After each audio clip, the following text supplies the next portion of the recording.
नमस्कार, आप देख रहे हैं दिल्ली लाइव। मैं हूं आपके साथ कीर्ति हर्षबिंदल और बुलेटिन का आगाज महत्वपूर्ण खबर के साथ। कांग्रेस के राष्ट्रीय अध्यक्ष को लेकर सरगर्मियां तेज है। राजस्थान के मुख्यमंत्री अशोक गहलोत का नाम अध्यक्ष पद की रेस में सबसे आगे है। इस सिलसिले में उन्होंने कांग्रेस के अंतरिम अध्यक्ष सोनिया गांधी से शाम 2 घंटे बातचीत की।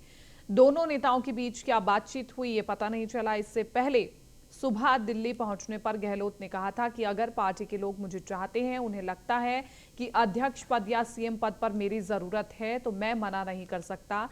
हमारे लिए पद कोई मायने नहीं रखता। एक पद एक व्यक्ति का नियम केवल नॉमिनेटेड पोस्ट के लिए है।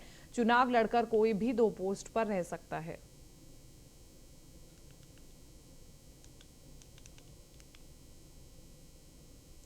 पीएम मोदी की अध्यक्षता में केंद्रीय कैबिनेट की अहम बैठक हुई। इस बैठक के बाद केंद्रीय मंत्री अनुराग ठाकुर ने प्रेस कॉन्फ्रेंस कर लिए गए फैसलों के बारे में जानकारी दी।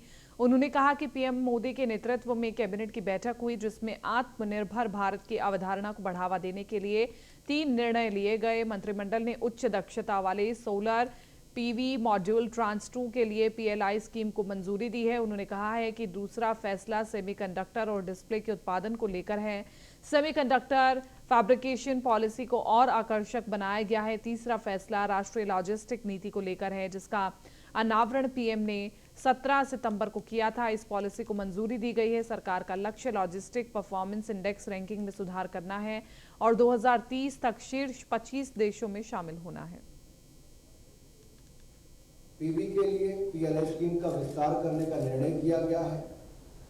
पहले के जो 4500 करोड़ स्वीकृत हुए थे, उसके अलावा ये सोलर पीवी मॉड्यूल्स के लिए जो ट्रांस 2 के लिए 19,500 करोड़ रुपया मंजूर किया गया है, जिसका प्रावधान रखा गया है। अगर पिछले पूर्व अनुमोदित स्कीम में अगर आप देखेंगे तो एक ही ऑप्शन विंडो रखी गई थी और उसमें कंपनियों के चयन में ऐसे मैन्युफैक्चरर्स को प्राथमिकता दी गई थी जो fully integrated solar PV plant स्थापित करेंगे, यानी कि उसमें पॉलीसिलिकॉन से लेकर वेफर एवं सोलर पीवी सेल्स और मॉड्यूल। अगली खबर आपको दिल्ली से ही बता रहे हैं। वक्फ बोर्ड में अनियमितता का पूरा मामला। आप विधायक अमानतुल्लाह खान की मुश्किलें बढ़ चुकी हैं। राउज एवेन्यू कोर्ट ने अमानतुल्लाह खान की एसीबी हिरासत 5 दिन के लिए बढ़ा दी है। एसीबी ने अमानतुल्लाह खान की हिरासत 10 दिन बढ़ाने की मांग की थी। अमानतुल्लाह खान को 26 सितंबर को कोर्ट में पेश किया जाएगा।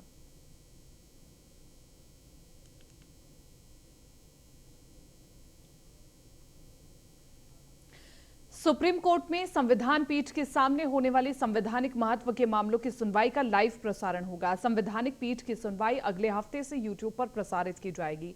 सुप्रीम कोर्ट के सभी जजों के साथ हुई बैठक में सीजेआई यूयू ललित ने फैसला लिया।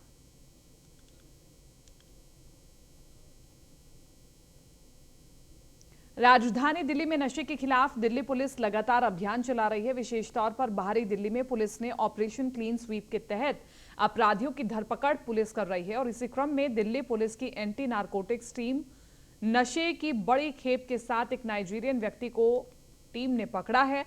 पुलिस ने इस विदेशी व्यक्ति से करीब 531 ग्राम एम्फेटामाइन ड्रग्स बरामद की है। पुलिस ने बताया कि अंतर्राष्ट्रीय बाजार में इस 531 ग्राम एम्फेटामिन ड्रग्स की कीमत करीब 4 से 5 करोड़ बताई जा रही है। आपको बता दें कि आरोपी की पहचान ओके चूक काउ मोर्गन के रूप में हुई है और पुलिस इन आरोपियों को बाहरी दिल्ली के निहाल विहार से पुलिस ने गिरफ्तार किया है, जहां भारी मात्रा में नशे की इस खेप को तैयार किया जा रहा था। आपको बता दें कि पुलिस 2 आरोपियों की और पहचान कर चुकी है, जिसको पकड़ने के लिए पुलिस जगह जगह दबिश दे रही है। जो 2 लोग और भागे हैं, उनका जो हमारा एफआरआरओ एक संस्था है जहाँ पे फॉर्म सी होता है, वो फॉर्म सी मिला है हमें, लेकिन उससे अभी ये क्लियर नहीं हो पा रहा कि इनका वीज़ा अभी वैलिड है या एक्सपायर हो चुका है। जैसा सर ने बताया अभी कि 2 लोग तो हैं ही हैं जो हमारे पास आइडेंटिफाइड हैं, वो भी नाइजीरिया के रहने वाले हैं और इनका जो रेंट एग्रीमेंट जो हमारा जो जिस जगह पे हमने पकड़ा है, वहाँ पे इन्होंने वो जगह इनसे रेंट पे रहने के लिए लिया था और उसके बाद इन्होंने ये सेटअप किया है, तो वो हम लोग। दिल्ली में सड़कों से प्रदूषण फैलाने वाली गाड़ियों को हटाने का अभियान चलाया जा रहा है और इसी के तहत पूर्वी दिल्ली के कई इलाकों से 10 से 15 साल पुराने हो चुके 2 पहिया, 3 पहिया और 4 पहिया वाहनों को जब्त किया जा रहा है। दिल्ली नगर निगम ने दिल्ली की सड़कों से पुराने हो चुके वाहनों को उठाने के लिए कबाड़ से संबंधित सिविक एजेंसी के साथ करार किया है और इस पर निगम अधिकारियों का कहना है कि अब तक पूर्वी दिल्ली के शादरा साउथ ड्रोन के तहत 350 गाड़ियों को जब्त किया जा चुका है।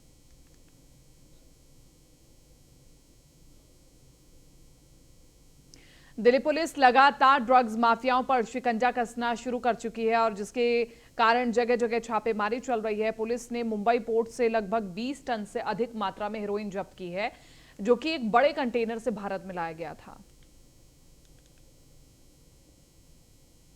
स्पेशल सेल दिल्ली पुलिस लगातार बड़े केसेस में, खास तौर पे नार्को टेरर के केसेस में लगातार काम करता आया है और हमारी न्यू दिल्ली रेंज की टीम ने इस साल और लास्ट 3 साल भी बहुत बड़े बड़े सीजर्स किए हैं। इस साल खास तौर पे 2 हफ्ते पहले हमारी टीम ने इंडिया का one of the largest seizures of methamphetamine किया था, जिसमें 312 किलो मेथएम्फेटामिन पकड़ी थी, जो कि चेन्नई पोर्ट के थ्रू इंडिया में आई थी। उसमें 2 लोगों को अरेस्ट किया था, जिनमें से दोनों के नाम थे मुस्तफ़ा स्टैनिकज़ाई, दूसरे का था रहीमुल्ला रहीमी।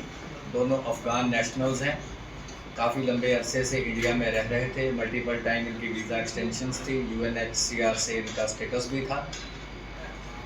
इनको जब अरेस्ट किया गया, इनकी इंटरोगेशन करी गई तो इनके इंस्टांस पे पहले 312 किलो मेथएम्फेटामिन और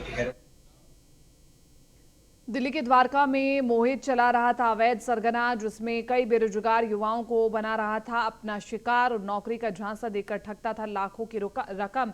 जब लोगों को इसकी जानकारी मिली तो लोगों ने पुलिस को सूचना दी और पुलिस फिलहाल मामले की गुत्थी सुलझाने में लगी हुई है।